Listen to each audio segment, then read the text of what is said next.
Good morning students. आज हम discuss करेंगे इलेक्ट्रोस्टैटिक्स। तो इलेक्ट्रोस्टैटिक्स में सबसे पहले मैं आप लोगों को एक छोटा सा एक्सपेरिमेंट दिखाऊंगा, उसके बाद डिस्कस करेंगे कि है क्या।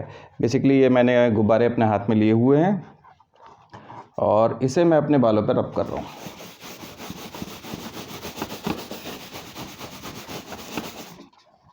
अब देखिए,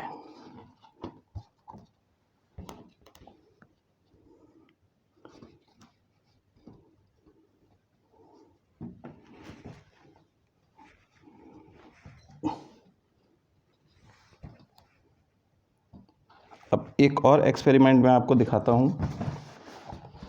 मैंने दोनों को रब किया, अच्छे से रब कर लीजिए।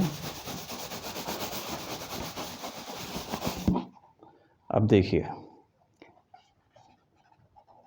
इन दोनों को मैं पास लाऊंगा तो देखिए रिपल कर रहा है ये, है ना, ये दूर भगा रहा है।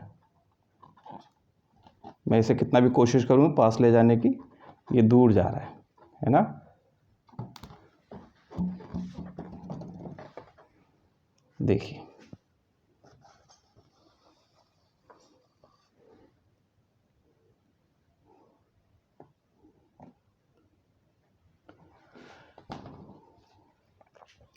तो ऐसा क्यों हो रहा है?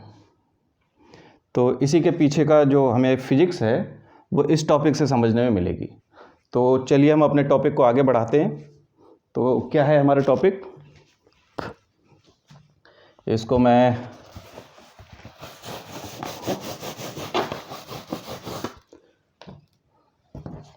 यहाँ चिपका देता हूँ।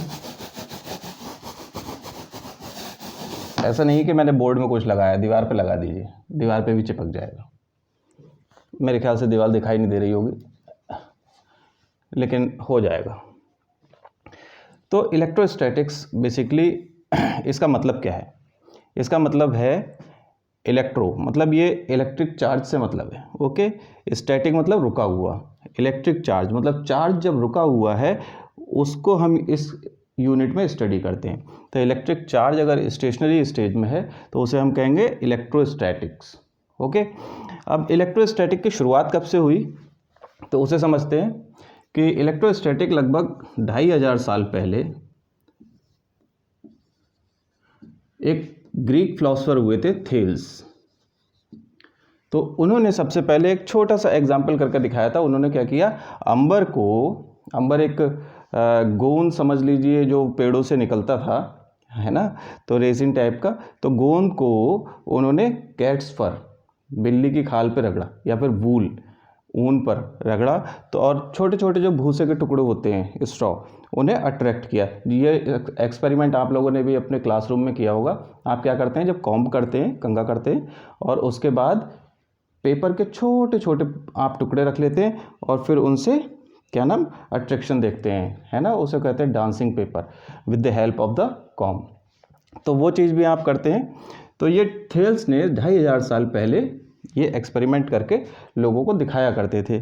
लेकिन उसके बाद इलेक्ट्रिसिटी की उस समय तक हमें प्रॉपर नॉलेज नहीं थी। तो फिलहाल इसी के आधार पर हमने क्या किया, थोड़ा आगे बढ़े और ये फाइंड आउट करने की कोशिश की कि ऐसा होता क्यों है। तो ऐसा होने के लिए अब हम समझेंगे, बेसिकली इनका भी फिजिक्स में बाद में बताऊंगा। अभी पहले हम बेसिक अंडरस्टैंडिंग को क्लियर कर लेते हैं कि बेसिक अंडरस्टैंडिंग इसकी क्या है।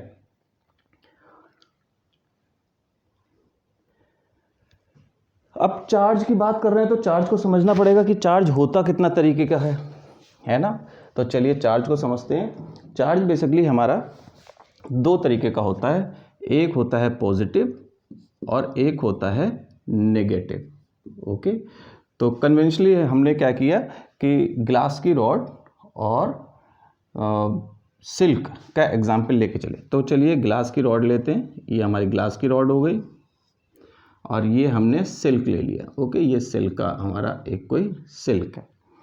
जब हम ग्लास रॉड को सिल्क पे रब करते हैं, रगड़ते हैं, ठीक है, तो एक चार्ज इस पे आ जाता है, एक चार्ज इस पे आ जाता है। कौन सा किस पे आता है हमें नहीं पता था, हालांकि अब हम अच्छे तरीके से जानते हैं। तो हमने इसे पहले ही लिख दिया कि ग्लास रॉड पे पॉजिटिव चार्ज आता है और सिल्क पे हमारा नेगेटिव चार्ज आता है। ये हमने नेगेटिव चार्ज बना दिया, ठीक है। तो यहाँ से हमने एक कंक्लूजन तैयार किया कि like charges ripple each other. तो मैंने अभी जो एक्सपेरिमेंट किया बलून्स को लेके, जब मैंने बलून्स को बालों पे रगड़ा तो मेरे बालों पर एक तरीके का चार्ज आया और दूसरे तरीके का चार्ज बलून्स पे आया। अभी हमें नहीं पता है कि इन पर प्लस चार्ज है या माइनस है और मेरे बालों पे कौन सा है, प्लस है या माइनस है। तो हम कैसे करेंगे, वहाँ से हमने ये देखा कि अगर हमने एक एक्सपेरिमेंट और किया, मतलब एक रॉड को और लिया और उसे भी सिल्क के साथ रब किया,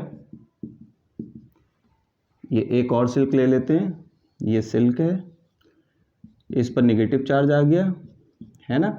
अब जो होम एक्सपेरिमेंट जैसा कि अभी हमने क्या किया, जब दो गुब्बारों को एक पास लाए तो उनमें रिपल्शन हुआ, इसका मतलब इन पे सेम चार्ज आया होगा क्योंकि सेम चीज़ से रब हुए है ना। तो जब दो सिल्क को आसपास लाए तो उन्होंने रिपल किया, दो ग्लास रॉड को आसपास लाए तो रिपल किया। तो यस, यहाँ से हमें एक कंक्लूजन मिला कि सेम चार्ज जो होते हैं वो एक दूसरे को रिपल करते हैं, ठीक है। अब ग्लास रॉड को सिल्क के साथ ले गए, किसी भी सिल्क के साथ, तो वो अट्रैक्ट किए। तो हमने यहाँ से कंक्लूजन क्या लिखा ना कि अपोजिट चार्ज होते हैं वो एक दूसरे को अट्रैक्ट करते हैं, ठीक है। तो यहाँ से हमारी एक बेसिक हमें कंक्लूजन ये मिला कि लाइक चार्जेस या same charges ripple each other and opposite charges attract each other. तो यहाँ से हमें एक चीज़ ये क्लियर हो गई। अब इसके बाद चलते हैं कि इसकी थ्योरी को समझते हैं कि थ्योरी आखिर बेसिकली इसके पीछे की क्या है। तो इलेक्ट्रिफिकेशन या फिर इलेक्ट्रिक थ्योरी ऑफ इलेक्ट्रिफिकेशन। तो इलेक्ट्रिफिकेशन कैसे होता है, उसकी थ्योरी, बेसिक थ्योरी को अब हम समझते हैं। अब हम अच्छे तरीके से जान गए हैं कि इसके पीछे कौन सी फिजिक्स है। तो हम चलेंगे सबसे पहले एटॉमिक मॉडल की तरफ। एटॉमिक मॉडल ये कहता है कि कोई भी पॉजिटिव चार्ज न्यूक्लियस है और उसके चारों ओर इलेक्ट्रॉन अपने पर्टिकुलर ऑर्बिट में चक्कर लगा रहे हैं, ये आपने पढ़ा है, ठीक है। तो ये हमने दो ऑर्बिट बना दिए हैं और कुछ इलेक्ट्रॉन ले लिए हैं, लगभग 2 इधर और 4 इधर, 6 इलेक्ट्रॉन हमने ले लिए। 6 इलेक्ट्रॉन है। एटम क्या होता है, न्यूट्रल होता है, इसका मतलब 6 ही प्लस चार्ज होते हैं और 6 निगेटिव चार्ज होते हैं।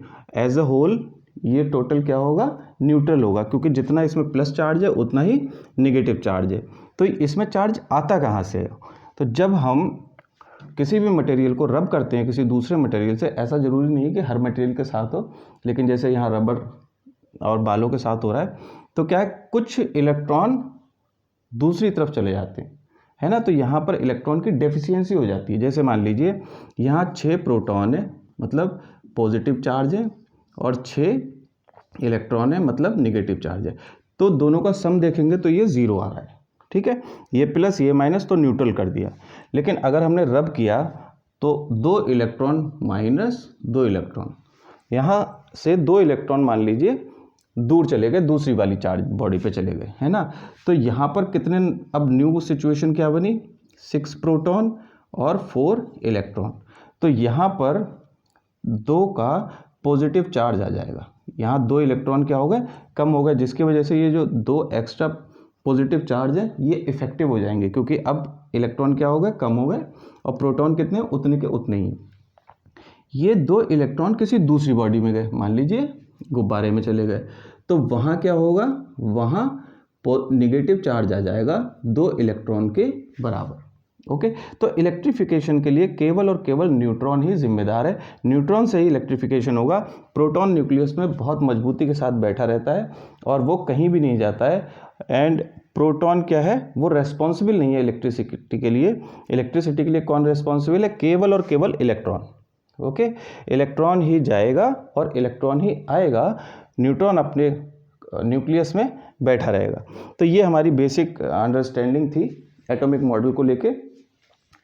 बस इतना ही आप लोगों को इस टॉपिक में समझना है, इससे ज़्यादा डिटेल में हमें नहीं जाना है। ठीक है, अब इसके बाद ये है कि एसआई यूनिट है ना।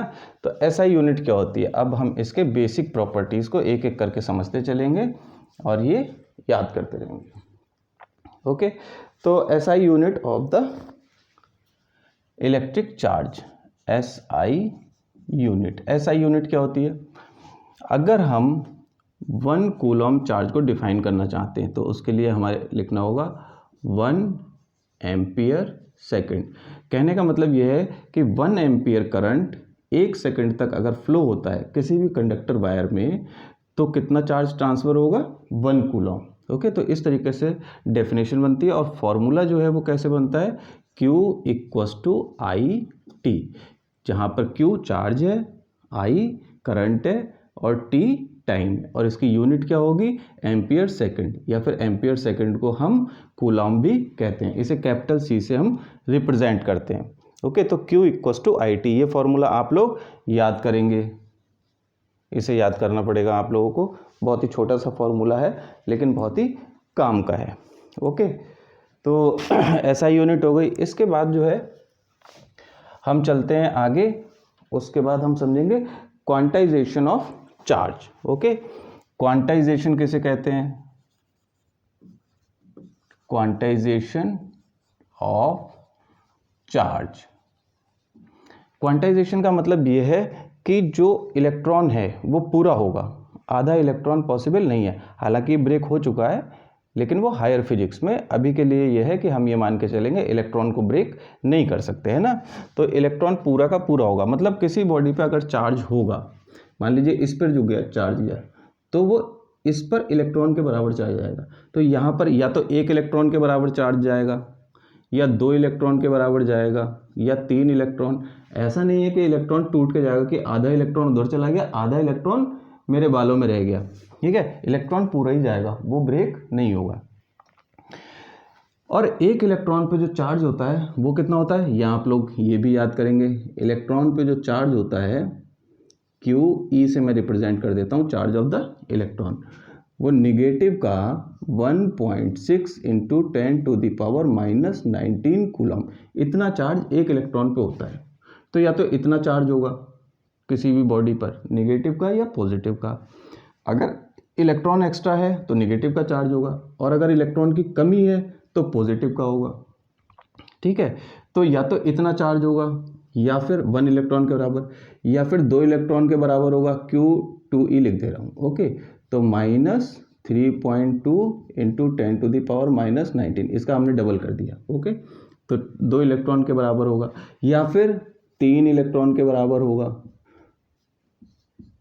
4.8 × 10⁻⁻19 कूलम। ओके, तो इसी को हम कहते हैं क्वांटाइजेशन, मतलब एक फुल यूनिट इसके मल्टीपल की जाएगी किसी भी चार्ज पर। ओके, तब वो चार्ज बनेगा। ऐसा पॉसिबल नहीं है कि 0.8 कूलम चार्ज, 0.8 × 10⁻⁻19 कूलम किसी बॉडी पर चला जाए। जब हम बड़े लेवल पे देखते हैं तो ठीक है, थोड़ा सा कंसिडरेशन ले लेते हैं, लेकिन अगर हम स्मॉल लेवल पे बात कर रहे हैं तो 1 इलेक्ट्रॉन, 2 इलेक्ट्रॉन, 3 इलेक्ट्रॉन, ऐसा नहीं हो सकता कि 3.5 इलेक्ट्रॉन या 4.5 इलेक्ट्रॉन कहीं पर ट्रांसफ़र हुआ है।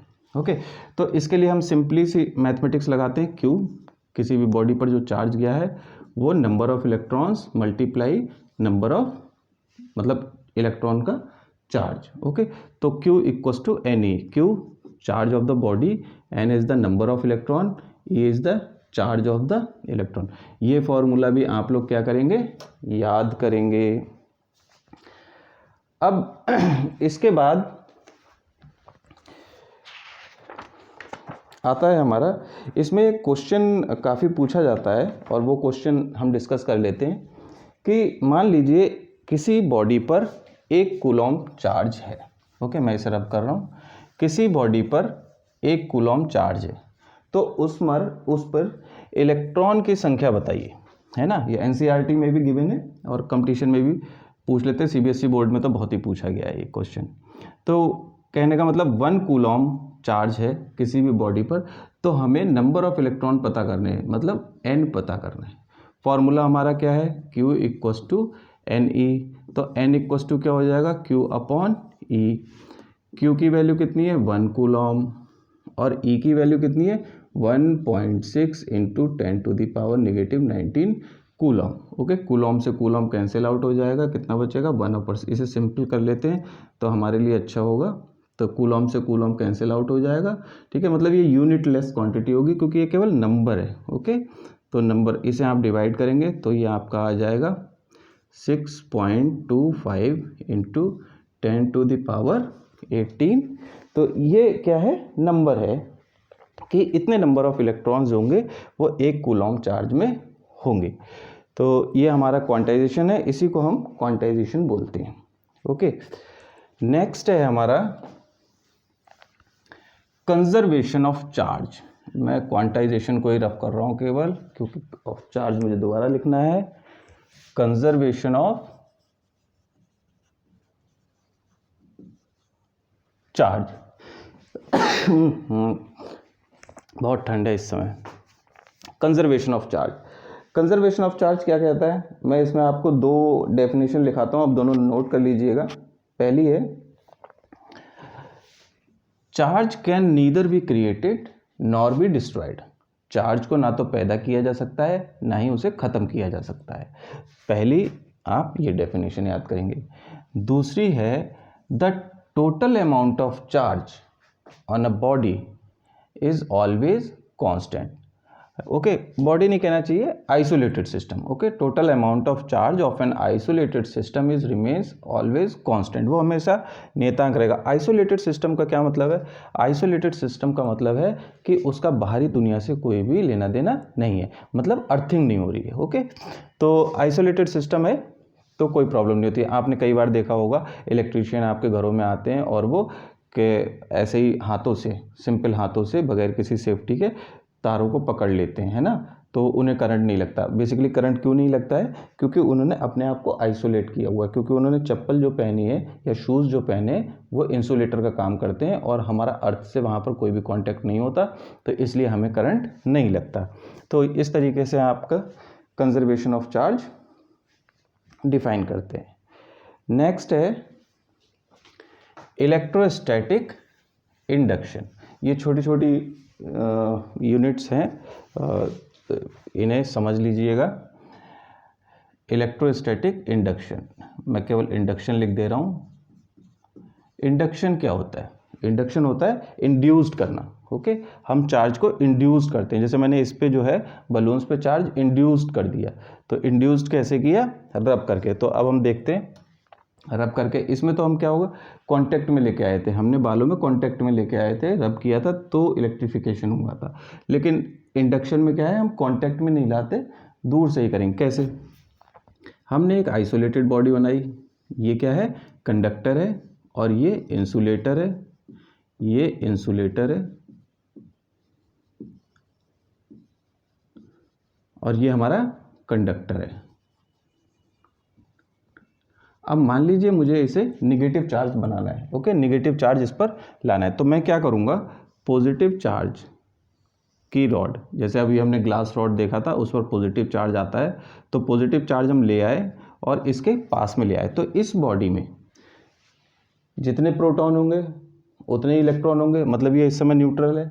लेकिन जब हम प्लस को इसके पास लाएंगे तो इस बॉडी का सारा नेगेटिव चार्ज इससे अट्रैक्ट होके इस तरफ चला आएगा।